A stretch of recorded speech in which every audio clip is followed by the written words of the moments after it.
gente que no quiere aprender. ¿Saben por qué? Porque el que no quiere aprender, el que no quiere cambiar, difícilmente te va a prestar atención. Va a estar siempre buscando, como decimos vulgarmente, las cuatro patas al gato, tratando siempre de buscar un argumento, despotricando en contra de todo o de todos, incluido Dios, para justificarse a ellos mismos. ¿Saben que hay un libro en la Biblia donde hay un hombre que comienza, entre comillas, a quejarse y a presentar argumentos de por qué está viviendo así, por qué actúa asao? Y hay un momento en el que Dios lo interrumpe y le dice: oye, Job, ven para acá, escúchame un momento. ¿Tú me vas a condenar a mí para justificarte tú? Y ahí Job se calla. Porque muchas veces decimos: no, es que yo soy así porque es que mi padre, es que mi madre, es que el gobierno, es que el diablo, es que Dios, es que el vecino, es que mi marido, es que mi madre, es que mi padre. Siempre alguien tiene la culpa menos uno mismo. Y saben, lo tremendo de la palabra de Dios es que Dios no se casa con nadie. Y Dios siempre nos señala al centro del corazón y nos indica que podemos cambiar de país, podemos cambiar de marido, podemos cambiar por fuera, lo que tú quieras, pero hasta que tu corazón no cambie. Le puedes echar la culpa a quien tú quieras, pero tarde o temprano, si no es a los 20, será a los 30, si no a los 40, si no a los 80, si no a los 100, espero. Algún día tendrás que pararte y decir: yo también me he equivocado en la vida. No todo lo que he hecho, no todo lo que he dicho, no en todo lo que he creído he acertado. Porque no hay una persona perfecta, perfecta solamente es Dios. Hay un libro muy bonito, yo les recomiendo a todos. Generalmente es un libro que se recomienda mucho a los jóvenes, pero yo se lo recomiendo a todo el mundo. Y es el libro de Proverbios. El libro de Proverbios es sabiduría puesta por escrito, para que me entiendas, ¿no? Y hay uno de los proverbios que dice: hay caminos que al hombre le parecen derechos, pero su fin son caminos de muerte. Hace muchos años escuché una anécdota de un padre que en la cama, ya agonizando, llama a su hijo y le dice: hijo, te voy a dar lo único que me ha quedado para que lo puedas heredar. Y le da un supuesto diamante de incalculable valor y le dice: mira, este diamante que tú hoy estás heredando de mí, yo lo heredé de mi padre y él del suyo. Y es algo que ha ido pasando de generación en generación. Este diamante no tiene valor, es de incalculable valor. Nunca lo vendas, nunca te deshagas de él, es una joya familiar.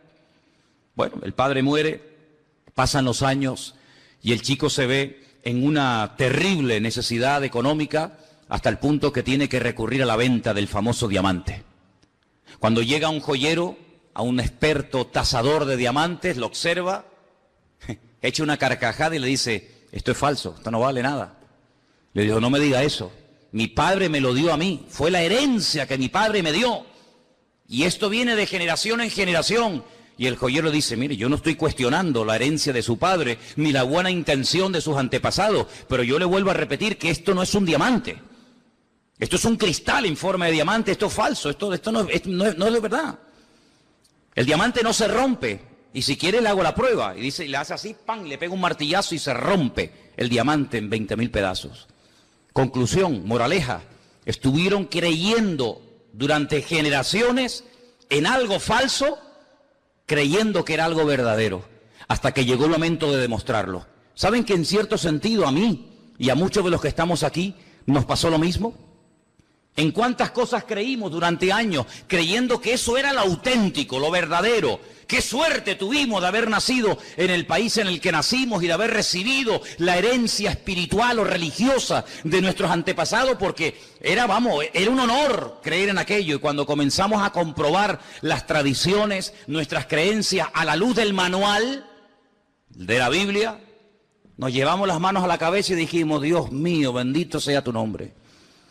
Creímos durante años y practicamos en cosas que no eran así, que no están ni en la Biblia. Es más, hasta las prohíbe la Biblia, porque son cosas erróneas, mandamientos humanos, que se han ido reforzando, ¿verdad?, de generación en generación. Pero como alguien dijo, tarde o temprano usted tendrá que comprobar sus creencias, amigo. Tarde o temprano usted tendrá que decir: oye, ¿esto es la verdad o es mentira? Tarde o temprano usted tendrá que decir: Dios mío, ¿estoy en la verdad o he heredado una tradición, pero no una relación, una experiencia personal con Dios? Y eso nos ha pasado a muchos de los que estamos aquí. Pero claro, no leíamos la Biblia, como la inmensa mayoría de los seres humanos que no leen la Biblia. La Biblia es un libro caducado, un libro, sabe Dios, como me dicen algunos, lleno de errores. Y yo le digo, deme uno. Yo llevo más de 35 años leyendo la Biblia ahora, todos los días, y no he encontrado ni una. Y mira que me he esforzado en buscarla, ¿eh? La Biblia es un libro perfecto, es la palabra de Dios, está llena de promesas, transforma la vida. Es un mapa, es una brújula, es el GPS que Dios le ha dado a la humanidad para que no se pierda, para que no se tuerza. Ay, si ahora en Grecia, en vez de estar buscando soluciones humanas, fueran a la Biblia, Señor, ¿qué tenemos que hacer para salir de este callejón sin salida en el que nos hemos metido? Ay, si las naciones y los políticos dejaran su arrogancia y su soberbia a un lado, y esa fe que han depositado en filosofía o en libros escritos por seres humanos normales y corrientes, comprobaran a la luz de la palabra de Dios qué cambios económicos, qué cambios espirituales tienen que tomar, el mundo sería una balsa de aceite. Pero lamentablemente el hombre sigue creyendo que él tiene la solución y, como dijo el Señor, un ciego no puede guiar por el buen camino a otro ciego, porque tarde o temprano los dos, el que guía o el que pretende guiar y el que es guiado, los dos caerán en el mismo hoyo, porque están ciegos. Y el mundo está ciego, hermano. El mundo va a la deriva, porque no quieren reconocer de que se ha equivocado. Y por eso, amados hermanos, tenemos que dar infinitas gracias al Señor, porque hay un versículo en la Biblia que dice que nosotros estamos en el verdadero, y el verdadero se llama Jesucristo, el Hijo bendito de Dios. ¿Cuántos dicen amén? Quiero llevarles en esta tarde un proverbio, hablando de Proverbios, al capítulo 18, precisamente el versículo 21, y quiero que lo leamos entre todos, si lo tienen ahí a mano, por favor. Proverbios capítulo 18, versículo 21. Esto es una bomba, ¿eh? Esto es algo tremendo. Te vas a dar cuenta del poder tan grande que Dios ha puesto dentro de nosotros, para bien o para mal, cuidado. Esto es como todo. El que inventó la dinamita, pues oye, con ella puedes matar a miles de personas, o con ella puedes abrir un hueco en una montaña y hacer un túnel para que pasen los coches o para que pase un tren, ¿verdad? Proverbios 18, 21, ¿lo tienen, hermanos? ¿Sí? Venga, vamos a leerlo en alta voz todos. La muerte y la vida están en poder de la lengua, y el que la ama comerá de sus frutos. Otra vez. La muerte y la vida están en poder de la lengua. Ay, amigo. Alguien dijo en cierta ocasión que de aquí para abajo no nos diferenciamos en nada de los animales. Todo lo que tenemos de aquí para abajo, los animales lo tienen. Pueden caminar, pueden reproducirse, pueden comer, pueden respirar. La diferencia entre el ser humano y el hombre, algunos dijo que es de aquí para arriba, porque es de aquí para arriba que nosotros podemos razonar, que podemos pensar, que podemos memorizar, que podemos hablar, podemos dialogar, podemos construir frases, poesías, poemas, oraciones, ¿verdad? Por eso dice la palabra de Dios que nuestra cabeza tiene que ser Cristo. Porque cuando la cabeza funciona es una bendición, pero qué tragedia cuando ves a una persona que la cabeza ya no le funciona. Es triste, ¿verdad? Uno dice, bueno, mira, me fallan los brazos, me fallan las piernas, me falla esto, me falla aquello, pero amigo, como te falla la cabeza, estás perdido. Pero gracias al Señor de que los cristianos tenemos una cabeza, y esa cabeza es nuestro Señor Jesucristo. A Él nunca se le va a ir la cabeza, sino más bien todo lo contrario. Ahora, yo quisiera hablar en esta tarde, porque hace unos días hablamos acerca de un personaje de la Biblia que se llama Jacob, o Jacob. Este personaje que era hermano gemelo de Esaú. Era hijo del mismo padre y de la misma madre, llamados, ¿cómo se llamaba? Isaac y Rebeca. Muy bien. La palabra de Dios, el tema de la bendición, la herencia espiritual. Y Jacob sabemos que, aunque el fin no justifica los medios, y utilizó un sistema no muy correcto que digamos, incluso llegó a engañar a su propio padre, él obtuvo la bendición. El padre lo bendijo. Y no solamente eso, sino que bueno, efectivamente vemos que más adelante, ya cuando el padre sabe que es Jacob con el que está tratando, lo vuelve a bendecir, ya van 2 bendiciones. Y en el camino dice la Biblia que Dios le habla y Dios directamente lo bendice, ya van 3.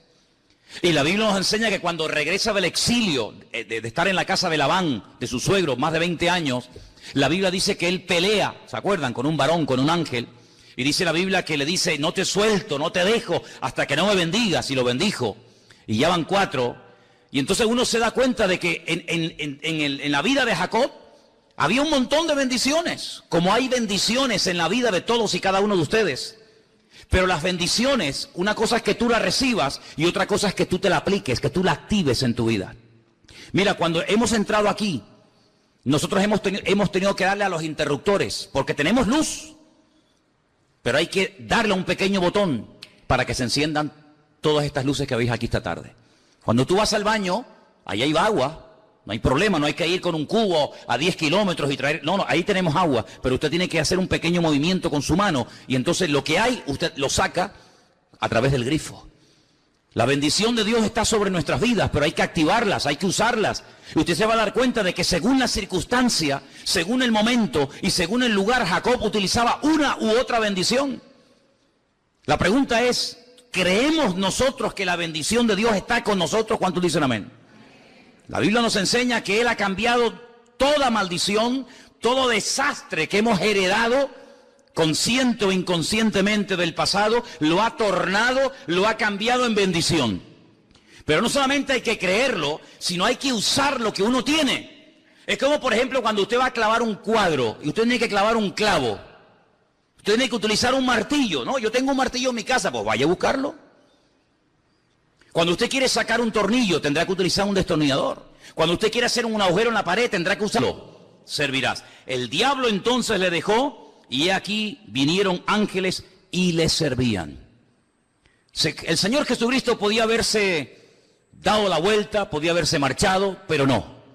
Proverbios 18:21 dice que el poder de la muerte y de la vida está en la lengua. Y el Señor lo que hizo es utilizar sabiamente la palabra correcta para que en ese momento ese ataque que él estaba recibiendo quedara totalmente neutralizado y no surtiera ningún efecto en su vida. Ok, vamos a dejar esa historia ahora. Estamos en 2015, Santa Cruz de Tenerife.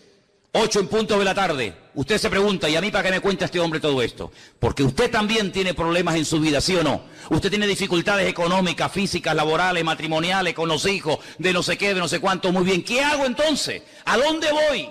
¿Qué puedo hacer? No solamente para defenderme, sino para poder vivir en victoria. Si es que se puede vivir en victoria, ¿cuántos lo creen? Porque algunos dirán, bueno, me tocó vivir aquí, me tocó esta época de la historia de la humanidad, luego me tengo que resignar a estar enfermo, a estar triste, a estar amargado, a estar sola, a estar incomprendido. ¿Pero quién dijo eso? ¿Quién dijo eso? Si el mismísimo Señor Jesucristo dice que el diablo viene para hurtar, para matar y para destruir, pero dice, pero yo he venido para darte vida y vida en abundancia. ¿Cuántos dicen amén? Si usted quiere tomar por el camino de la resignación, de la mediocridad, de la depresión y de la amargura, usted es libre. Es que yo no creo en Dios, ni creo en Biblia, ni creo en nada. Oiga, pero ¿quién le está diciendo que usted no puede tomar ese camino? ¿Es el camino que quieres escoger? De la mediocridad, de estar siempre hecho polvo. ¿Cómo estás? Bueno, aquí aguantadito. ¿Cómo estás? Bueno, aquí tirando. ¿Quieres vivir así? Dios te bendiga, mija. Pero yo me rebelo en contra de eso. ¿Por qué? Porque el Dios de la palabra me permite elevarme por encima de las circunstancias y ir de victoria en victoria, de gloria en gloria, de triunfo en triunfo y de bendición en bendición. Eso es lo que podemos aprender de la palabra. Y entonces lo mismo que hizo el Señor para parar al diablo, yo lo hago ahora. Y yo digo, un momento. Me viene el desánimo. ¿Aquí no le ha venido algún día un desánimo? ¿Hay alguien aquí que alguna vez se ha desanimado? ¿Sí? Bueno, pues nada, hay un día bueno y un día malo. Como dice la gente, una de cal y una de arena. ¿Quién dijo eso? ¿Quién dijo eso? Como dijeron aquellos, no, lo importante es participar. Eso es mentira. Lo importante es ganar. Usted va a la Olimpiada 4 años entrenando, preparándose, no como esto, no como aquello, no cojo grasa y hago ejercicio y me levanto temprano y no me emborracho y duermo bien. ¿Para qué? No, para ir a participar. No, yo no he venido aquí para participar. Yo para participar me voy al barrio y corro con los muchachos del barrio. Yo he venido aquí a ganar. ¿Qué? ¿La de bronce? No. ¿La de plata? Tampoco. ¿Cuál? La de oro. Por lo menos lo voy a intentar. ¿Cuántos dicen amén? Bueno, pues el cristiano, gracias al Señor, también puede hacer lo mismo que en su día, cuando estuvo el Señor entre nosotros, hizo. ¿Qué fue? Utilizar el poder de la palabra. Usted va a la puerta de su casa. Algunos dirán, no, pero es que esto es muy extremista. Bueno, pues hágalo de otra manera, mija. Yo le digo lo que yo hago. Abra la puerta de la casa. Depresión, desánimo, no sé dónde está ni me interesa. Amargura, frustración, lárgate de mi casa porque yo y mi casa serviremos al Señor. Te mandas a mudar y por aquí no vuelvas nunca más. Vete a donde quieras, pero aquí en mi casa está la bendición de Dios. ¿Cuántos dicen amén? Apláudele fuerte al Señor en esta tarde, hermano. Eso es lo que tienes que hacer. Eso es lo que tienes que hacer. Porque Jesús lo hizo y el diablo se fue. Viene la enfermedad. Viene la enfermedad, porque vendrá. ¿Cómo está hoy las rodillas? Ay, es que la artrosis. ¿Esa quién es? No, la artrosis. No, la sé qué. Y algunos dicen, no, es que es por la edad. ¿Quién dijo que en la Biblia la persona porque es mayor tiene que estar enferma? ¿Dónde viene eso? Es como el que dice, es que está rebelde porque está en la edad de la rebeldía. ¿Y cuál es la edad de la rebeldía? No, los 14, sí, pues yo conozco gente con 50 años que son más rebeldes que muchachos de 20. ¿Por qué asociamos cierta edad con rebeldía? ¿Por qué asociamos? ¿Por qué tenemos que asociar enfermedad con tener ciertos... Oiga, yo veo en la Biblia gente que murió de viejo y no de enfermedades. ¿O es mentira? ¿De qué murió Abraham? ¿De qué murió Isaac? ¿De qué murió Jacob? ¿De qué murió mi abuelo el otro día? ¿De qué murió mi abuelo con 105 años? ¿Se le acabó la pila? Bueno, mijo, la pila se acaba, es normal. Pero nunca tuvo una enfermedad, nunca lo operaron de nada, ¿no? Oiga, pues yo le he dicho al Señor, Señor, si tú eres el Señor y eres mi pastor y tú eres lo que quieres lo mejor para mi vida, yo quiero que toda enfermedad, tú, Señor, si es tu voluntad, la quites de mi vida. Y quiero estar hasta el último minuto de vida sin dolores y sin enfermedad. Usted dice, eso es imposible. Al que cree, todo le es posible. ¿Cuántos dicen amén? Al que cree, todo le es posible. ¿Usted lo cree? Gloria a Dios.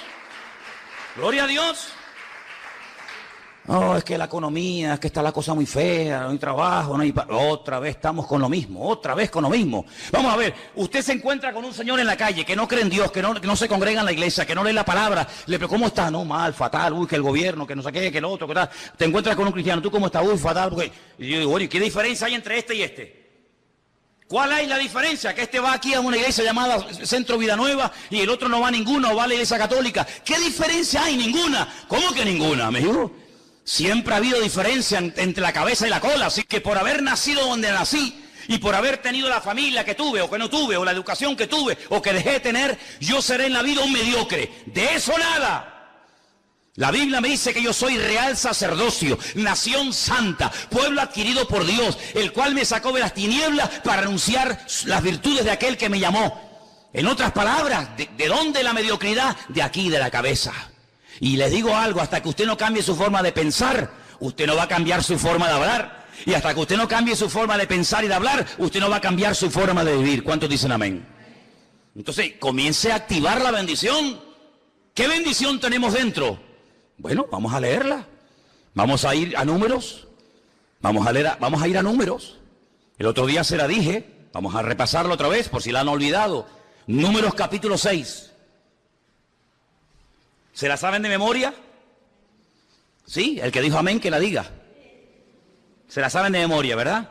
Número 6, versículo 23. Número 6, 23. Vamos a leerla juntos. ¿La tienen?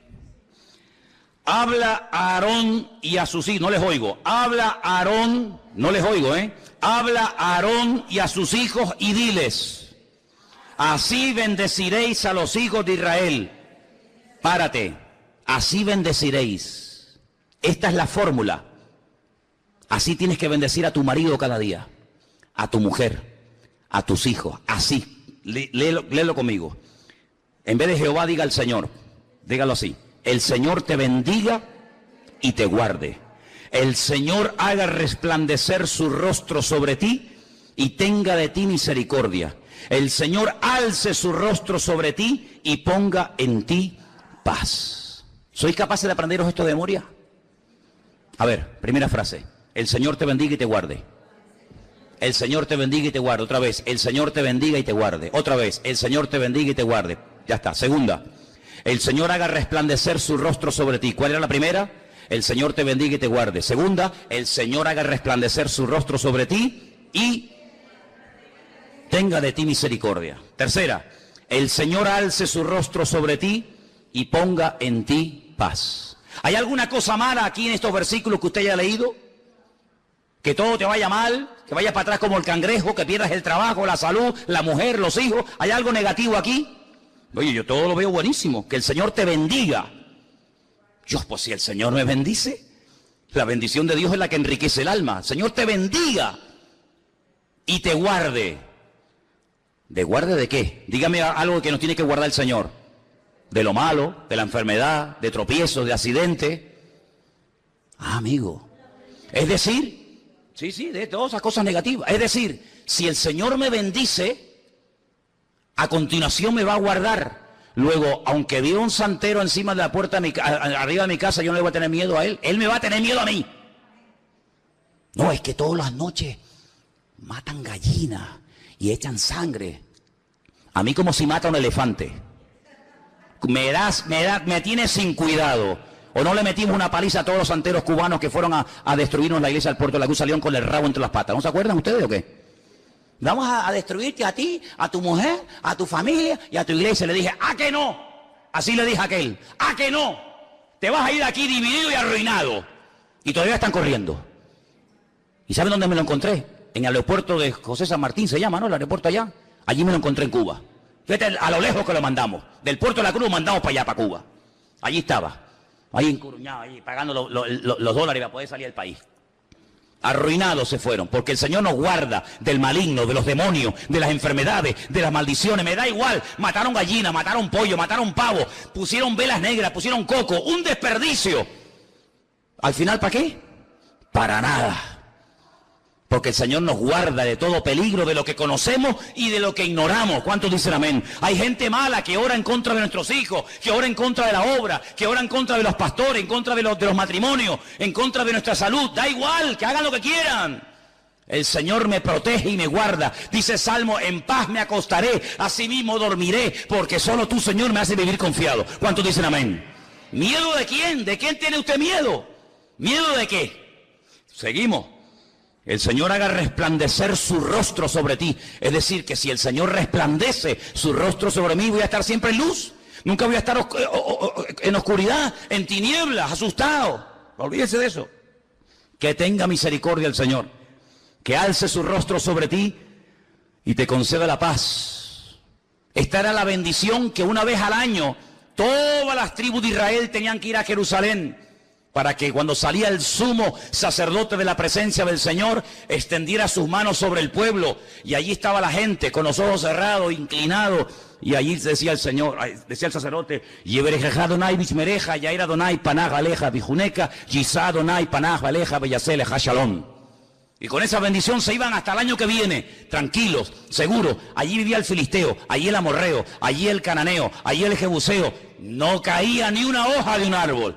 Tranquilos. Allí se morían los ganados, aquí parían las ovejas, hermano, pero una cosa terrible. Allí había sequía, muerte. Aquí había agua en abundancia. Mire, ustedes saben, yo llevo más de 10 años viajando todos los años a Israel, en varias ocasiones. Usted cruza una calle, no le hablo de 20 kilómetros. Usted está en este lado, seco, muerta, aquí no crece, hermano, ni la mala hierba. Cruza la calle, hay una bendición alucinante. ¿Por qué? Porque ahí está la bendición de Dios y aquí no está la bendición de Dios. Usted lo puede ver en la Biblia, en Egipto. Allí había tinieblas, aquí la gente comía y saltaba y brincaba en la casa porque estaba la luz y la presencia del Señor. Allí se morían los animales, aquí no paraban de parir. Allí abortaban, aquí no abortaba nadie. Porque Dios siempre ha marcado una diferencia entre el que cree en Él y le obedece y entre el que no cree y le rechaza. ¿Por qué? Porque la bendición de Dios está dentro, pero usted tiene que activarla con la forma como habla. Entonces, cuando usted se levanta por la mañana, hoy el Señor me va a bendecir, hoy el Señor está conmigo, los dolores se marchan, las enfermedades se van, la depresión se larga. ¿Por qué? Porque soy más que vencedor en el nombre de Jesús.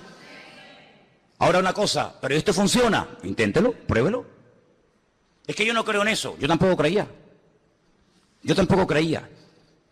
Pero no solamente decir, sí, bueno, está muy bonito, está muy interesante. No, es que yo no estoy aquí para que usted me aplauda ni me diga qué bonito y qué interesante. A mí no me interesa su opinión. Yo estoy aquí para ayudarle a usted y para enseñarle a vivir por encima de las circunstancias. Y da igual si vive en Corea del Norte, en Cuba, en Japón, en Norteamérica, me da igual. Nuestro Dios está por encima de todo eso. Y podemos vivir en paz, y podemos dormir tranquilos, y podemos tener la bendición de Dios. ¿Por qué? Porque Él no cambia. ¿Cuántos dicen amén? Por eso, amado hermano, hay que activar la bendición. ¿Cómo se activa? Hable. Cuando le preguntan, ¿cómo está? Ya empezamos mal. ¿Qué significa? ¿Eso qué significa? ¿Cómo está, hermana? Bueno, hace así. Bueno. ¿Pero qué? ¿Pero eso qué es? Pregúntenle a Cristiano Ronaldo, pregúntenle a Messi, ¿cómo está? Aquí jugando en el Real Madrid, ganando 20 millones de euros al año, con 17 coches de lujo, Ferraris, casas, helicópteros, aviones, bueno, aguantadito. Nunca te van a responder así los mundanos que les va bien, pues a nosotros nos ha tocado la lotería, porque lo que ellos tienen se lo van a dejar aquí y no se lo van a poder allá, pero aquí en esta vida tenemos paz, tenemos gozo, tenemos victoria, tenemos salud, y en la otra vida, la vida eterna. ¿Cuántos dicen amén? Apláudale al Señor en esta tarde, diga, Señor, tú estás conmigo, gloria a Dios, gloria a Dios, aleluya. ¿Saben lo que dice la Biblia? Léalo en Deuteronomio 28. Los de la calle, los del mundo vendrán a preguntarte a ti, a pedirte ayuda, y no tú tendrás que ir a ellos. Así de claro. Porque estaremos siempre arriba y nunca estaremos abajo. Ahora, eso es lo que a mí me atrajo de los cristianos. A mí no me atrajeron sus canciones. A mí no me atrajeron las canciones de esta gente. A mí no me atrajo un libro negro que un señor llevaba allí y se llamaba pastor. A mí eso no me atrajo. A mí lo que me atrajo, yo digo, Dios, pero una de dos, o están locos, o tienen algo que yo no tengo y me gustaría tenerlo. Esa era mi conclusión. O están locos como cabras y se creen sus mentiras y por eso están como en el mundo de Yupi, o realmente loco soy yo y ellos tienen algo que a mí nunca me enseñaron ni lo pude conseguir en ninguna parte. Y le dije a Dios, Dios mío, ayúdame, yo quiero cambiar, yo quiero conocerte, yo quiero vivir en paz, yo quiero vivir todo, que me quite los demonios que tengo encima, quiero dormir, quiero quitarme esta cosa que tengo encima. Y Dios lo hizo. Y hasta el día de hoy el Señor no me ha fallado. Así que active lo que lleva dentro con la forma como habla. No permita que el diablo le atrape la forma de hablar, porque el poder de la vida o de la muerte está en la lengua. ¿Cómo está? Bien. Y su matrimonio en bendición. Y tus dolores, mis dolores, yo no tengo ningún dolor. El Señor está conmigo como poderoso gigante. Y tu depresión, no sé, se mandó a mudar, no sé por dónde anda, ni me interesa. Mira, y la artritis, no sé, la mandé a mudar, está en Alaska dando vueltas por allí buscando a uno, a mí no me va a atrapar. Cuando el profeta Ageo, léalo en la Biblia, es un libro chiquito, lo lee en 10 minutos. Cuando el profeta Ageo llegó un día a la ciudad de Jerusalén y vio a todo el mundo deprimido, amargado, vio a los agricultores quejándose y le dijo, ¿pero qué les pasa? Dice, es que sembramos y sembramos y sembramos y cuando llega el tiempo de la cosecha no cosechamos nada. Qué interesante. Cuando llegaban los ganaderos y les decía, ¿por qué están ustedes todo el día quejándose? Dice, porque cuando llega el momento de parir las ovejas, las cabras, las vacas, se mueren todas. No tienen fuerza y se mueren en el parto. Entonces comenzó a averiguar y se dio cuenta de que el país estaba en un estado de desánimo, de depresión, todo salía mal. Dice, trabajaban, pero era como si tiraran todo por un hueco. Y Ageo, que era un hombre de Dios, dice, aquí pasa algo, esto no es normal. Esto no es la vida de un creyente. Esto no es la bendición de Dios. Esto no es lo que Dios nos ha prometido. Dice, oye, vengan para acá. Cuando ustedes salieron del cautiverio en Babilonia, ¿se acuerdan? Sí. Salieron ya hace 16 años. ¿Qué hicieron con todo el dinero? ¿Qué hicieron con todo el material que los reyes paganos les dieron para construir, o reconstruir, mejor dicho, el templo de Jerusalén, la casa de Dios en aquel momento? ¿Qué hicieron con todo eso? Dice, bueno, no, hábleme claro. Dice, nosotros no hemos reconstruido la casa de Dios. ¿Ah, no? No. Ah, que no habéis movido ni un palo para construir el templo de Jerusalén, no. Pero mire, ¿y tú dónde vives? Y él veía las casas y la vida que se estaba pegando a aquella gente. Se habían gastado todos los recursos para ellos. Y Ageo le dice, pero ¿por qué no habéis movido ni un solo dedo para levantar la casa de Dios? Y le respondían todos, parece que se habían puesto todos de acuerdo, porque aún no ha llegado el tiempo de levantar la casa de Dios. Y Ageo decía, ah, no, vaya hombre. Es decir, el tiempo para Dios no ha llegado, pero para construir tu casa y para pegarte la gran vida, para eso sí hay tiempo, ¿no? ¿Cuánta gente hoy en día Lo invitas al culto. Hoy nos pasó. Y la gente te dice, es que yo no tengo tiempo para esas cosas. Ah, no tienes tiempo. No tienes tiempo para esas cosas, pero tienes tiempo para lo tuyo y para esto y para aquello. Ageo les dice, si se ha parado, si se ha detenido la lluvia del cielo, si las cosechas son un desastre, si los animales abortan en los campos y si os ha ido mal, no es por culpa de Dios, que es lo típico, sino es porque ustedes han invertido el orden y se han puesto ustedes primero y han dejado a Dios a la cola.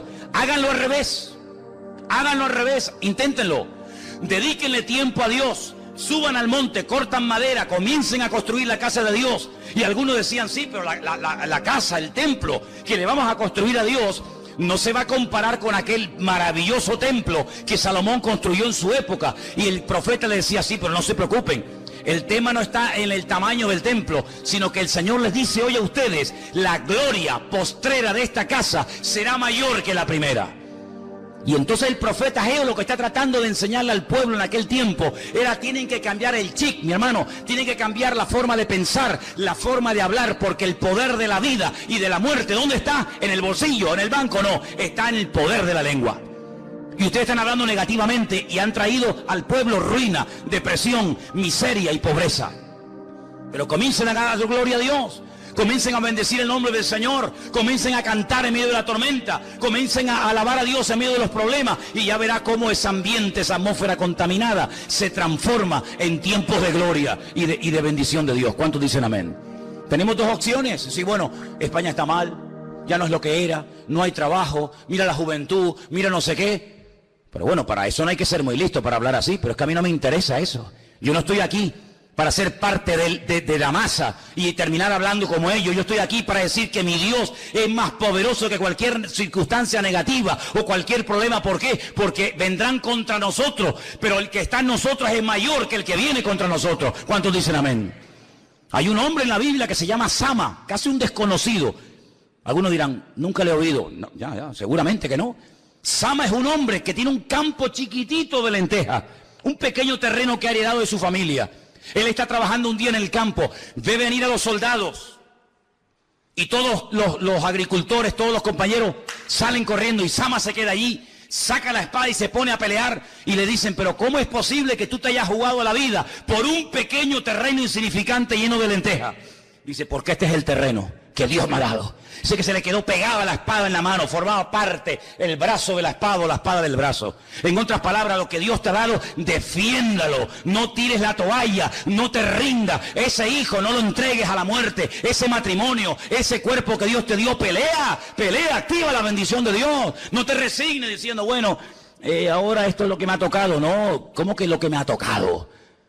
Yo solamente acepto y recibo lo que mi Dios me manda. Y lo que no viene de Dios lo rechazo y lo echo fuera en el nombre de Jesús. ¿Cuántos dicen amén? Y llegaré un momento en el que tendré para prestar a los demás. Usted dice, dígalo conmigo. Si lo cree, si no lo cree, cállese la boca. Yo creo, Señor, más fuerte. Yo creo, Señor, que tú me bendecirás tanto que podré ayudar a otras personas. Porque tu bendición está conmigo. Ahora dígalo usted solito. Yo creo, Señor, ahí fuerte, que tú me darás tanto y me bendecirás tanto que podré ayudar al que está en necesidad. ¿No te gustaría? No me digas que no es más bonito dar que recibir, porque el que recibe es porque está necesitado. El que da es porque le sobra. Bueno, ¿a cuánto le gustaría vivir dando siempre a los demás? Pues dígalo ahora. Proverbios dice, el poder de la vida o de la muerte, el destino está en su boca. Señor, yo declaro que quiero vivir dándole a los demás. ¿Cuántos dicen amén? ¿Usted quiere vivir sano? ¿De verdad? Pues dígalo conmigo. Yo declaro, Señor, que mi cuerpo, que tú lo has creado, estará sano y fuerte hasta el último día de vida, en el nombre de Jesús. Pues mire, hermano, y usted dice, pero no puede ser tan fácil.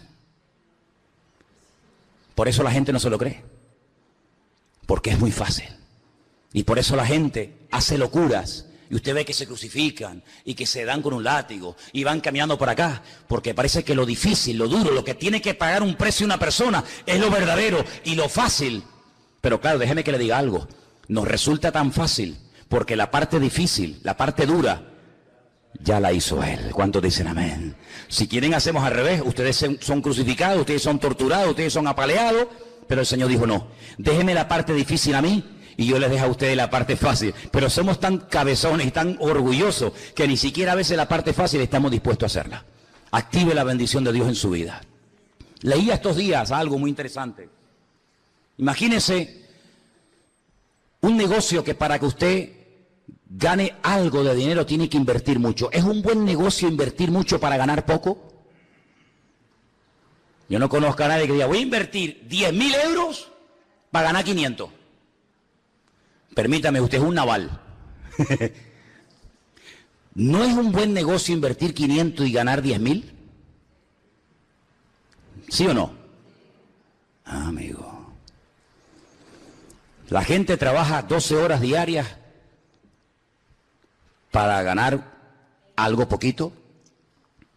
Y ahora con lo que usted ha ganado, usted puede comprar horas, usted puede comprar tiempo. Es un mal negocio. Trabajar mucho para ganar poco es un mal negocio. La Biblia me indica bíblicamente invertir poco para tener mucho. ¿Creen que la Biblia hablará de eso? Sí. ¿Cuánto tarda un hombre en nacer un hijo? Hablemos claro. No, un segundo no, mía. No, tampoco. Eso vamos. Un hombre tarda muy poco en hacer un hijo, ¿sí o no? Poco, ¿no? No, 5 días. Ya, Superman.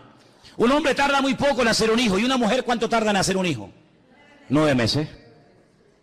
Es decir, si un hombre hace una inversión pequeña para tener un beneficio grande, entonces, según la Biblia, el negocio más grande del mundo es tener hijos. Por eso dice la Biblia que la bendición y la herencia del Señor son los hijos. Por eso el diablo, muchas veces, y las circunstancias de la vida, se han encargado de impedir que las parejas tengan hijos. Porque la mayor bendición del mundo es tener hijos. Por eso Abraham no podía tener hijos. Por eso Isaac no podía tener hijos, sus esposas. Por eso Jacob no podía tener hijos. Por eso hay muchas personas en la Biblia que eran como estériles, porque el Señor sabe perfectamente que con una breve inversión la bendición es grande. Tú tienes un hijo en 9 meses, un hombre en poco tiempo, y lo tienes toda una vida. Pero después de ese hijo, viene el hijo del hijo, que sería el nieto. Luego es el negocio perfecto, una pequeña inversión para ganar una gran bendición. Entonces tenemos que pedirle a Dios que las hermanas de la iglesia empiecen a parir como conejos. Ahora, ¿cuántas se atreven ahora? Porque es muy bonito decir amén, sí. ¿Cuántas se atreven ahora a decir, Señor, ábreme la matriz y empiezo a parir como conejo? Ahora dice, ay no, hermano, es que mire, es que yo ya tengo una edad. Entonces, ¿te das cuenta? ¿Te das cuenta? Hay parejas que han estado años impidiendo tener hijos. ¡Años! Y cuando quieren tenerlos, no vienen. ¿Qué te parece? La mejor inversión del mundo son los hijos. Por eso, a las que lo crean y lo quieran, diga conmigo, yo declaro que voy a tener un montón de hijos. Qué bajito los repiten ahora tú. Algunas dicen, pero usted me está diciendo que yo con la edad que tengo puedo llegar a ser madre. ¿Pero acaso con cuántos años parió Sara? Oye, qué tremendo sería que hermanas que ya tienen aquí una edad, ¿tú te imaginas?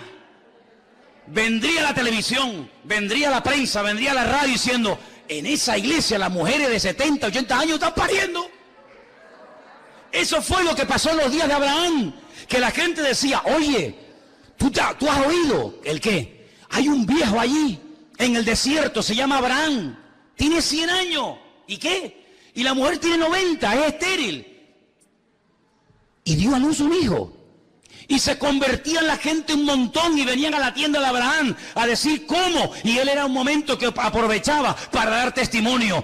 El mundo ya no se va a convertir por palabra. Ese tiempo pasó. El tiempo va a ser impactado cuando vea que nosotros verdaderamente vivimos lo que creemos. Y amados hermanos, ¿cuántos años estuvo Isaac ¿Cuántos años tuvo Isaac y Rebeca esperando tener hijos? Un montón de años, hasta que un día oraron, y cuando oraron, el Señor abrió la matriz y comenzó a parir. Entonces, amado hermano, yo pongo este ejemplo como podría poner cualquier otro, pero no permita, no se resigna a decir, bueno, esto es lo que me tocó. No, lo que me tocó no.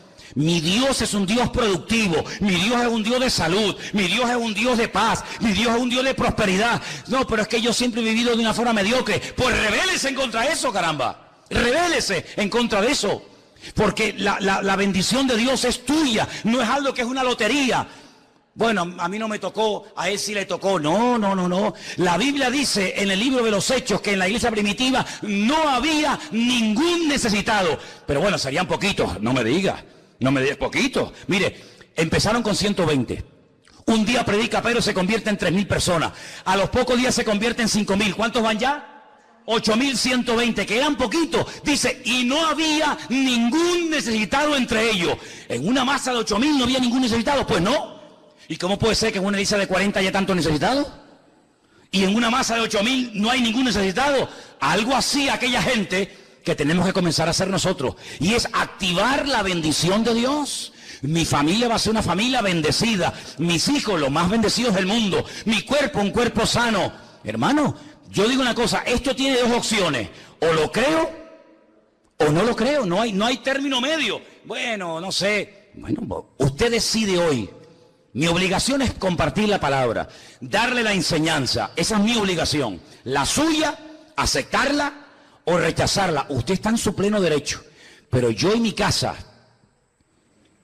serviremos a Dios, pero no de cualquier manera, no arrastrándonos ni mendigando, porque el rey David dijo, yo fui joven y ahora yo ya soy mayor, he envejecido, y nunca he visto a un justo desamparado ni a su descendencia mendigando comida por las calles. Y el Dios de David, el Dios de Abraham, el Dios de Pablo, el Dios de Moisés, es nuestro Dios. ¿Cuántos dicen amén? Moisés tenía 120 años. Bueno, le vuelvo a repetir, mi abuelo murió con 105 hace un par de semanas. Moisés, que murió con 120, pues tenía 15 años más que mi abuelo. Tampoco es una diferencia abismal. Y dice la Biblia que Moisés subía al monte Sinaí sin ningún problema, dice, y nunca perdió la vitalidad y nunca perdió la fuerza. Moisés con 120 años tenía más fuerza y más vitalidad que muchos hoy en día con 15 y con 20 años. Dios se la mantuvo. Y yo digo, Señor, si tú le permitiste a un viejito de 120 años como Moisés tener esa vitalidad, dámela a mí también. Yo le he pedido al Señor vitalidad. Ustedes dirán, pero bueno, es que ahora porque la edad que tiene, no, es que me da igual. Es que tener vitalidad con 30 años no es ningún milagro, ¿no? Correr y saltar con una edad joven, eso lo hace cualquiera. No, pero yo quiero tener vitalidad, y quiero tener fuerza, y quiero tener ilusión, y quiero tener fe, y quiero estar como un roble hasta que me vaya de esta tierra. Y hermanos, yo les digo una cosa. Hoy el Señor nos pone delante de nosotros el tipo de vida que a partir de ahora vamos a comenzar a vivir. No, yo me conformo con sacar un 5 en los exámenes. Tú lo has dicho, eso es lo que tendrás. No, Señor. Yo quiero marcar una diferencia en la universidad. Que digan, ¿y este quién es? ¿Este? No, esta es una evangélica de esa. Ah, Dios, pues marca una diferencia. No, yo me conformo con 4 notitas. Yo, do, re, mi, fa. Ay, y la otra no me sale. Pero yo con 4 me conformo. Así te quedarás toda tu vida, como un mediocre. Como uno del montón. Pim, pam, pim, pum. Ya no sabe más. ¿Y puedes hacer pan? No, porque no sé. No, Señor. Yo quiero que tú me des sabiduría. Mira, yo no sabía hablar en público. Yo era medio tartamudo, aunque ustedes no me lo crean, ¿eh? Ustedes dirán, no, este era tartamudo. Pues ¿cómo será el que habla?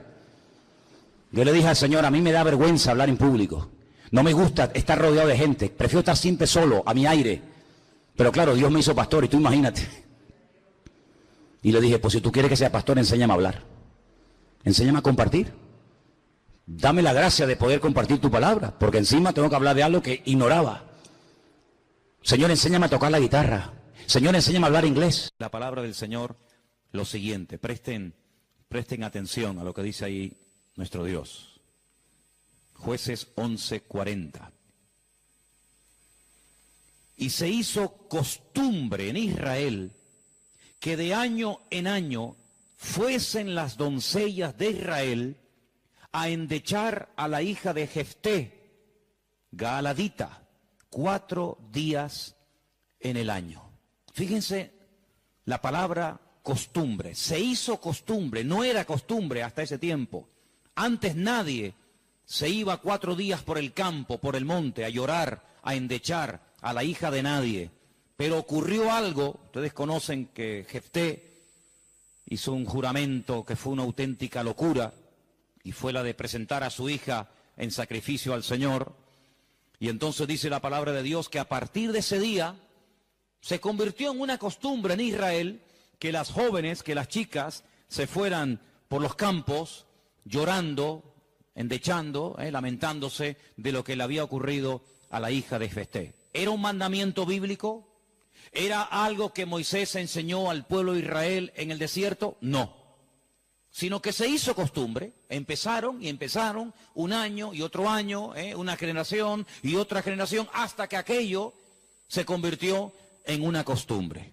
Y quiero en esta tarde que ustedes se den cuenta de que una cosa es la costumbre, la cultura, las tradiciones, y otra cosa muy diferente es lo que manda y ordena el Señor en su palabra. A nosotros nos tiene que dirigir la palabra de Dios, no las costumbres de las naciones. No es que esta costumbre, esta tradición lleva 500 años celebrándose en mi país o donde sea.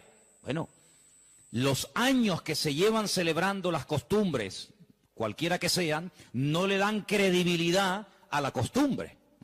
Durante muchos siglos era normal salir a una plaza pública y torturar o quemar a una persona, y todo el mundo iba como si fuera un espectáculo público, ¿verdad? Porque era la costumbre de la época. Bueno, pero eso no significa que como era la costumbre, pues está bien. Cuidado, la palabra costumbre, hábito, aparece desde un punto de vista positivo y desde un punto de vista negativo. Por ejemplo, la Escritura dice en el Evangelio según San Lucas que el Señor Jesucristo, conforme a su costumbre, iba el sábado a la sinagoga. Bueno, pero es que hay costumbres buenas, ¿sí? Y hay costumbres malas. En este caso era una costumbre que no tiene nada que ver con la palabra, pero como ya la gente lo hacía, pues el otro lo hacía y el otro lo hacía, y yo creo que ya después de años ni la gente sabía realmente el origen de esa costumbre, pero ya como que formaba parte de la cultura de la época. Quédense con ese detalle. Nos vamos al libro de Isaías, capítulo 2. Libro de Isaías, capítulo 2, versículo 6. Y dice lo siguiente, un texto, por cierto, muy interesante. Isaías 2, versículo 6. Ciertamente tú has dejado tu pueblo, la casa de Jacob, porque están llenos de costumbres traídas del oriente y de agoreros, como los filisteos que pactan con hijos de extranjeros. Uno de los reproches que el profeta Isaías lanzaba en la época en la que él le tocó servir al Señor en su ministerio es que ustedes se han llenado de costumbres que no son costumbres con una base bíblica.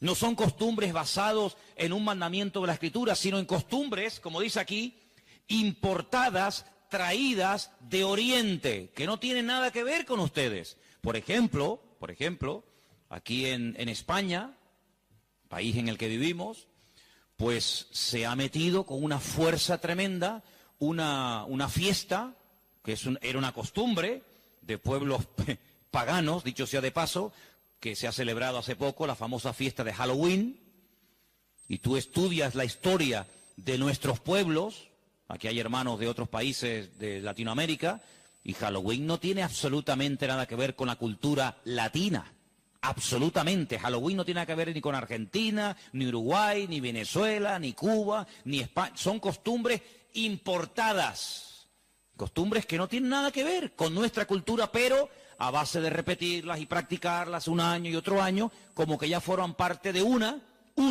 de las muchas fiestas que hay a lo largo del año. Eso precisamente es lo que dice el profeta Isaías en su época. Ustedes han abierto la puerta y se han llenado de costumbres traídas de Oriente, que no tienen nada que ver con ustedes.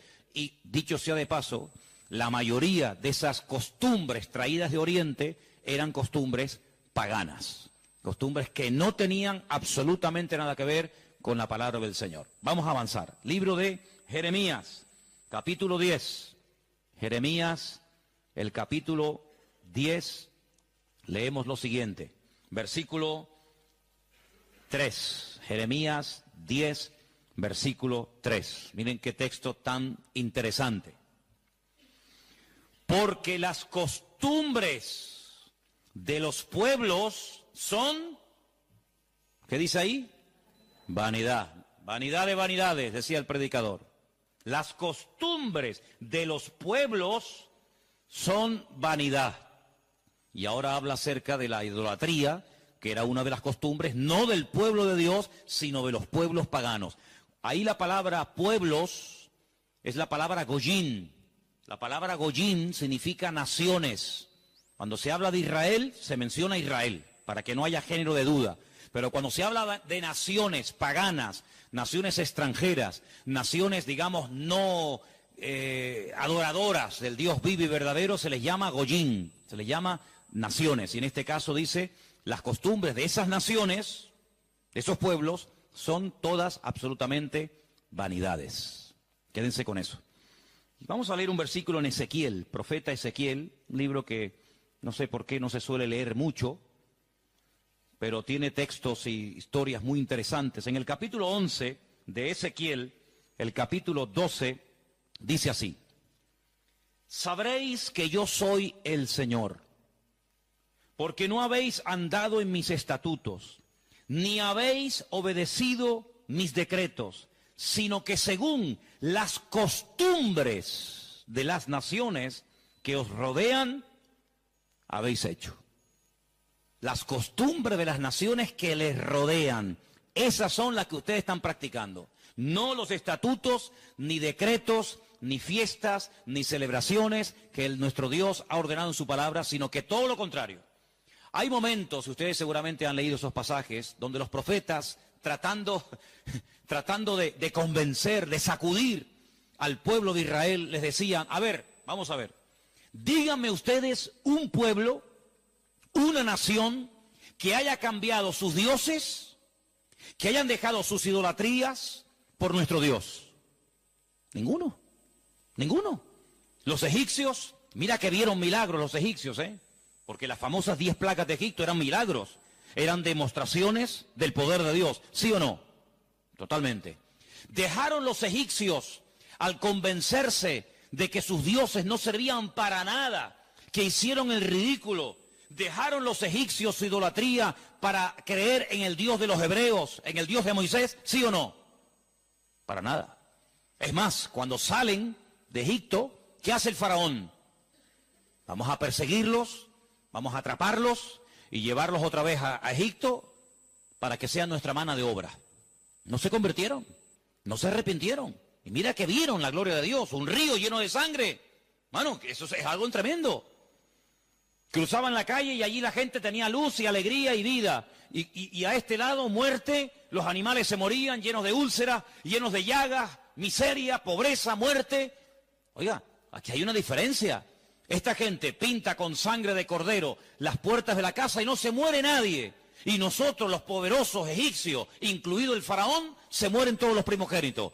¿Te parece poca diferencia? Y así podríamos hablar de otra, ¿verdad? Se convirtieron, dejaron su idolatría por el Dios de Abraham, de Isaac y de Jacob. No. Daniel, en Babilonia, ¿cuántas veces vieron la gloria de Dios a aquella gente? Vieron a Daniel sobrevivir toda una noche y no ser atacado por los leones cuando lo metieron en el foso, ¿se acuerdan, sí o no? Vieron a aquellos 3 jóvenes que les habían cambiado el nombre, que no se quemaron dentro del horno de fuego. ¿Cambiaron? ¿Recapacitaron? Ninguno. Dice, ¿cómo es posible que ustedes habéis podido comprobar que ninguna nación ha dejado sus dioses, su paganismo, para creer en nuestro Dios, y sin embargo ustedes sí lo han hecho? Dejaron al Dios vivo y verdadero para adorar a Moloch, a Milcón, a Astaroth, a Acera, a Baal. ¿Cómo puede ser eso? Pues eso fue lo que pasó. Ellos cambiaron al Dios verdadero por aquellos dioses, y dice el profeta Ezequiel en este pasaje, todo eso que habéis hecho son las costumbres de las naciones que les rodean, pero ustedes, en vez de influenciarles a ellos, que ellos se conviertan a ustedes, ha pasado todo lo contrario. Ustedes se han terminado convirtiendo a ellos. Han adoptado su forma de vivir, su forma de adorar, su forma de cantar, su forma de comportarse. Y esto es algo realmente increíble, porque esto no ha pasado nunca, nunca en la historia de la humanidad. Una nación ha dejado el paganismo, ha renunciado 100% a toda esa mentira y ha abrazado la fe única y verdadera. Sin embargo, ustedes tenían al verdadero y lo han abandonado. Otros profetas utilizaban el término han adulterado, han sido infieles a vuestro Dios. ¿Para adorar a quién? Al Dios de las moscas, al Dios de los excrementos, como hay por ahí un Dios también en la Biblia que se llama el Dios de los excrementos, para adorar a las criaturas en vez de adorar al Creador. Increíble, increíble. Entonces, los profetas que hemos leído, Jeremías, Isaías, Ezequiel y también en el libro de Jueces, dicen que todo eso, esas costumbres, son todas vanidades.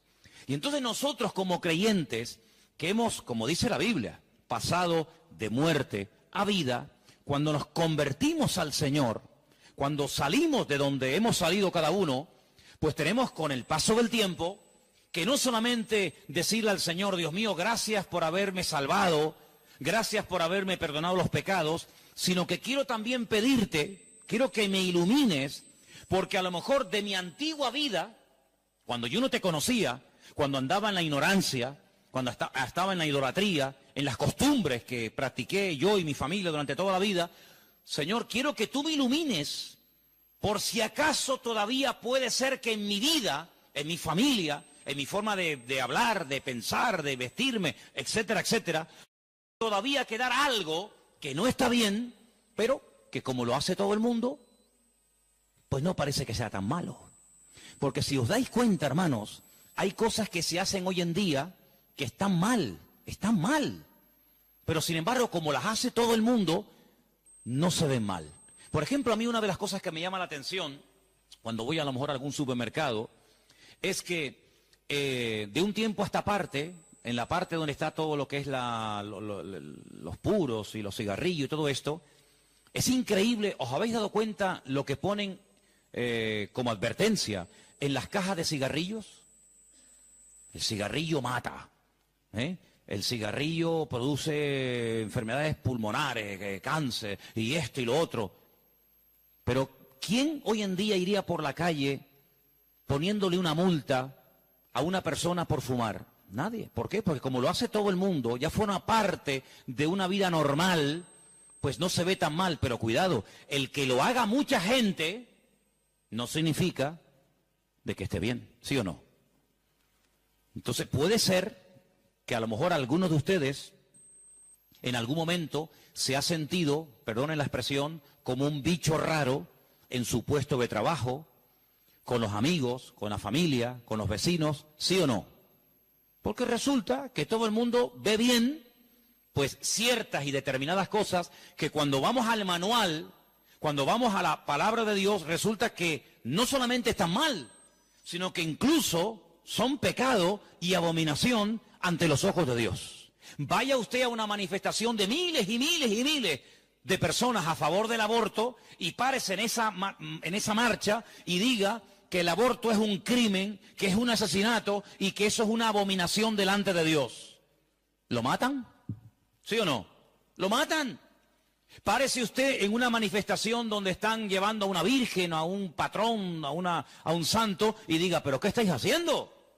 Si nuestro Dios prohíbe todo esto, si eso es abominación delante de nuestro Dios, si en la base mínima, que son los 10 mandamientos, ya se prohíbe categóricamente todo esto, ¿te matan? ¿Por qué? Porque es que esto se ha practicado. Y claro, después ves ahí al alcalde, y ves al teniente alcalde, y ves al concejal de no sé qué, y ves a fulanito de tal, y incluso al rey, y ves a la reina, y ves a la... Entonces parece que como que no está tan mal, porque lo practica mucha gente. Y quiero decirte, querido hermano, que en algún momento de tu vida puede ser que tú te sientas como que vas contra corriente. Como que la gente como que no te entiende y como que tú estás en otra frecuencia, en otra onda, y es como algo imposible de que lleguen a un entendimiento. Pero al fin y al cabo yo pregunto, hermanos, ¿nosotros a quién tenemos que agradar? ¿A quién tiene que agradar usted? ¿A nuestro Dios, sí o no? Bueno, pues si por agradar a Dios me pongo en contra de la familia, ¿estás dispuesto a pagar el precio? ¿Para qué te vas a bautizar? Con la edad que tú tienes. Si a ti ya te bautizaron tus padres cuando eras pequeñita, no lo pueden entender. Pero saben, hermanos, nosotros, repito, primero a quien tenemos que rendir cuentas a nuestro Dios. Y en segundo lugar, tarde o temprano, como dije el domingo pasado, la fe. Y cuando hablo de la fe, yo no me refiero solamente a la creencia, sino me refiero, cuando hablo de la fe, también aglutino nuestro estilo de vida. Porque nuestra fe es un estilo de vida. Somos diferentes, ¿sí o no? Somos diferentes. Somos diferentes a la hora de hablar, a la hora de pensar, a la hora de reaccionar ante una situación. Somos diferentes, lo queramos reconocer o no, somos gente diferente. Eso incluye también el concepto fe. No solamente que creo en un Dios, en un cielo, en un infierno, en la Biblia como palabra de Dios, sino que la fe me lleva a una serie de cambios. Bueno, pues en ese paquete de mi estilo de vida, yo tengo que pararme y decir, lo que estamos haciendo forma parte de una base bíblica o de costumbres que se han ido traspasando de padres a hijos, de generación en generación, y yo, como he formado parte toda la vida, evidentemente, de este sistema de vida del mundo, pues las he incorporado como algo normal, pero nunca me paré a preguntarme si lo que yo estaba practicando, si lo que yo estaba creyendo era de Dios o era algo totalmente antibíblico. ¿Quién te convenció a ti? ¿Cuándo te diste cuenta de que adorar imágenes no era de Dios? Algunos de ustedes lo hicieron toda la vida. Pero llegó un momento en el que dijiste, esto no es de Dios, ¿sí o no? El que fue ladrón, el que fue drogadicto, el que practicó la prostitución o cualquier otro pecado. Hay un momento en la vida en el que a la luz de la Escritura, oyendo los mensajes, las predicaciones, leyendo la Biblia, el Espíritu, ¡pam!, te golpeó, ¿sí o no? Te tocó y dijiste, que va, yo no puedo seguir por este camino. Y cuanto más profundices en la Biblia, cuanto más profundices en la palabra, te das cuenta de que uno tiene que cambiar en todo, en todo. Forma de hablar, a veces, ¿por qué no decirlo?, hasta en la forma de vestir, ¿sí o no? Hombre, vamos a ver, si por ejemplo una chica que está ejerciendo la prostitución esta tarde se convirtiera al Señor, seguramente la forma como esa chica se viste, que está diseñada para seducir, para atraer, para llamar la atención, pues cuando esa chica se convierta al Señor, lo más probable es que el Espíritu le ponga en su corazón que la forma como viste, pues es una forma que tiene una finalidad, pero que esa finalidad en absoluto la tengo que llevar a cabo en un culto. Por lo tanto, seguramente, en un momento determinado, el Señor le pondrá en su corazón, oye, vístete un poco más decentemente, más ¿sí o no? Seguramente que sí. Y el que toda la vida ha estado robando o toda la vida ha estado haciendo daño, seguro que el Espíritu le va a hablar en ese área de su vida. Pero luego hay otras cosas, como hemos leído, costumbres, que como que no las vemos tan mal. Y hemos visto a la luz de la palabra de Dios, solamente les di 4 textos, están ahí grabados por si los quieren después volver a leer, 4 versículos donde tenemos que analizar y preguntarnos las costumbres, no los mandamientos, las costumbres que estamos llevando a cabo, ¿son bíblicas? ¿Son de Dios? Y ahora vamos a pasar al tema que la gente nos pregunta mucho por internet. ¿Qué opinan ustedes acerca de estas fiestas navideñas? ¿Puede un cristiano? ¿No puede un cristiano? ¿Está bien esto? ¿Está bien aquello? Bueno, lo primero que tenemos que partir de la base es la siguiente. Nadie, absolutamente nadie, desde que el cristianismo o desde que Cristo vino a este mundo, y mira que lo han intentado, nadie sabe exactamente el día en el que nació el Señor Jesucristo. Nadie. A lo largo de la historia se ha especulado, incluso, si ustedes se meten a estudiar este tema, incluso algunos llegaron a predicar y a enseñar en sus respectivos congregaciones o ministerios que Jesús nació entre marzo y abril. Otros entre septiembre y octubre. Y así diferentes opiniones. Por lo tanto, partimos de la base de que, lógicamente, el Nuevo Testamento porque el Antiguo no te lo va a decir, porque no había nacido. El Nuevo Testamento en ninguna parte te dice exactamente el día en el que el Señor Jesucristo nació. Nadie sabe absolutamente nada. Sí sabemos que murió en una época en la que los judíos estaban celebrando una fiesta llamada la Pascua. Sí sabemos que hay una fiesta que nosotros la conocemos como Pentecostés, que su nombre original es Shavuot, la fiesta de las semanas, que el Señor la utilizó para que en ese día concretamente, pues aquel grupo que había en aquella casa fueran llenos del Espíritu Santo. Eso sí lo sabemos. También podemos saber con exactitud que el Señor Jesucristo, la noche que fue entregado y en ese lapsus de entre una hora y otra, y fue a ser crucificado, se estaba celebrando la fiesta de los panes sin levaduras que se unía a la de la Pascua. Todo eso está clarísimo. Y sabemos, pues, cuándo hay que celebrar la fiesta de la Pascua y la fiesta de Pentecostés y la fiesta de los tabernáculos. Todo eso lo sabemos porque está estipulado en la Biblia. Y te dice, contarás desde tal día a tal día, tanta semana. ¡Pum! Y eso es matemático. Pero en cuanto al nacimiento de Cristo, la Biblia no nos da ninguna información exacta de cuándo nació. ¿Por qué? Porque en nuestra concepción, entre comillas, cristiana, cometemos un gravísimo error. Y es que Jesucristo nació en un contexto judío, no en un contexto cristiano. Jesús nunca fue a ninguna iglesia evangélica. Él toda la vida fue a sinagogas. Jesús nunca practicó costumbres cristianas. Las costumbres que él practicó, y su padre y su madre y sus antepasados, eran costumbres judías, ¿verdad? Por lo tanto, para nosotros se comienza a contar desde el nacimiento del niño y dice, bueno, el niño nació el 2 de octubre. Pues al año que viene, el día 2 de octubre, el niño cumple un añito. ¿Sí o no? En la mentalidad judía no se cuenta el tiempo así. En la mentalidad judía, en el momento en el que la mujer sabe que está embarazada, en el que la mujer sabe perfectamente que sí o sí está embarazada, ahí se empieza a contar. No a partir del nacimiento a los 9 meses, ¿me entendéis?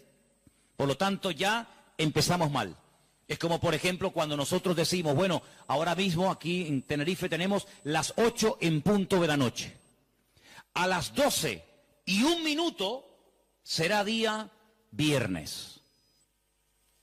Eso según nuestro calendario, según nuestra cultura, según la Biblia, ya es viernes. ¿Por qué? Porque en cuanto cae el sol y ya se puede ver, aunque sea una sola estrella en el firmamento, automáticamente ya estamos al día siguiente. Entonces dice, entonces todo es al revés. Bueno, hay que saber estas cosas. Nuestro calendario gregoriano, inventado, mandado a hacer por un papa, tiene 365 días. El calendario bíblico tiene 360 días. Otro dato a tener en cuenta. ¿Qué te parece? Y así podríamos contar cantidad de detalles que cuando uno va a la palabra, uno tiene que conocerlos. Porque si no, ya estás partiendo equivocadamente. Y entonces decimos, el nacimiento del niño marca el momento de su nacimiento y de su próximo cumpleaños. Te vuelvo a repetir, la vida en la cultura judía, en la cultura hebrea, se cuenta a partir de la concepción, no a partir del nacimiento. Ahora bien, tengo aquí algunos datos que les voy a leer en esta tarde, que son muy interesantes, pero primeramente quiero decir lo siguiente. No sabemos la fecha exacta del nacimiento de Cristo. No hay ni un solo ejemplo, ni uno solo. Si alguien sabe de alguno, por favor que lo diga ahora, o calle para siempre. No hay ni un solo ejemplo en el Nuevo Testamento de nadie que haya practicado el nacimiento de Cristo, que haya celebrado, mejor dicho, el nacimiento de Jesús. La única fiesta que nos obligó el Señor a recordar frecuentemente fue, dice, haced esto, háganlo en memoria de mí. Y cada vez que comáis este pan y cada vez que bebáis de esta copa, mi muerte estáis anunciando hasta que yo vuelva. Es una orden. Yo sé que hay movimientos cristianos o evangélicos que no practican esto de tomar pan y vino asiduamente, porque dicen que es algo simbólico. Bueno, yo solamente lo digo con todo mi respeto, no saben lo que se pierden. Y es una interpretación incorrecta. Yo creo que es bíblico y estamos todos de acuerdo, ¿sí o no? O sea, hay que partir del pan y el vino. Hombre, hay iglesias que lo hacen todos los domingos. Elena, por ejemplo, se crió en una iglesia que todos los domingos, sí o sí, todos los domingos a la mañana, se llama culto de comunión. Por eso, porque se da la comunión. Hay iglesias que lo hacen una vez al mes, otras iglesias una vez al año, etcétera, etcétera. Pero que hay que hacerlo, hay que hacerlo. Pero Jesús nunca dijo, los discípulos nunca dijeron, Pablo nunca escribió, Pedro nunca escribió, Santiago nunca escribió, ningún discípulo escribió, y también tenéis que recordar todos los años el nacimiento del Mesías. No. Mira, recordamos cuando partió el pan y el vino e inauguró el nuevo pacto. Recordamos su muerte, claro. Recordamos su resurrección. Recordamos la venida del Espíritu Santo en el día de Pentecostés. Recordamos un montón de cosas, pero bíblicamente no te puedo demostrar, no lo puedo hacer. Te estaría mintiendo. No te puedo demostrar bíblicamente que los primeros cristianos celebraban el nacimiento de Cristo. No lo hacían. Ni siquiera es un mandamiento de la Biblia el celebrar dicha fiesta. Entonces te estoy dando información para que lo sepas.